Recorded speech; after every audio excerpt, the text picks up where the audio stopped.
Cherokee Nation Principal Chief Chuck Hoskin Jr. gave a speech on October 22, 2023, at a meeting of the San Diego Cherokee Community.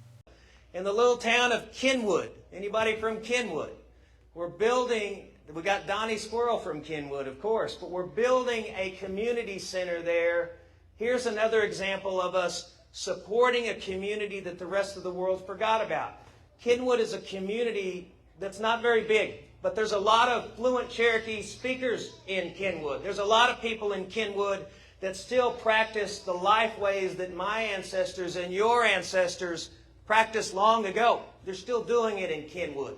If we let Kenwood wither on the vine, we will have lost something that's very precious to Cherokee people. So we're not going to let that happen. That's the reason that we're building a new community center in Kenwood. That's the reason why we looked at the park in Kenwood that had seen better days and said, let's build a new ball field and a new playground. That's the reason why when you went through Kenwood a year ago and you couldn't make a cell phone call because there was no cell tower, we said we're going to build a cell tower because the young people in Kenwood ought to be able to pick up the phone and make a call, and the elders ought to be able to make a phone call if they've got an emergency. These are examples of some of the things we're doing back home. And I think that it reflects well on the Cherokee Nation in terms of our priorities, that we're not forgetting these communities. Because if we forget these communities, that means we forgot where we came from. Because that's where we came from. And that's why no matter where I go in the country or in the region, when I'm talking to people about economic development or health care or housing or education, when we Cherokees talk about it, it's a little different. It doesn't, if you're the mayor of a town or a county commissioner or an economic development expert, all of those things matter.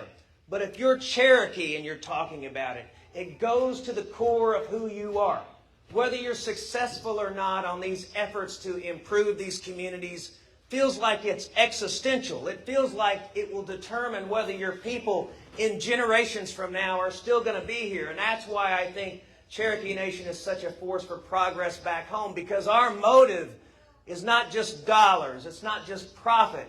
It is the existence of the Cherokee people. We went through too much. Our ancestors sacrificed too much for us not to give our fullest effort to make sure that we lift up these communities and our people. That's how we see it. And so back home, I can take you to a lot of projects that we're working on, whether it's housing, economic development, education, and it fills me with pride, but it also reminds me that we've got a lot of work left to do.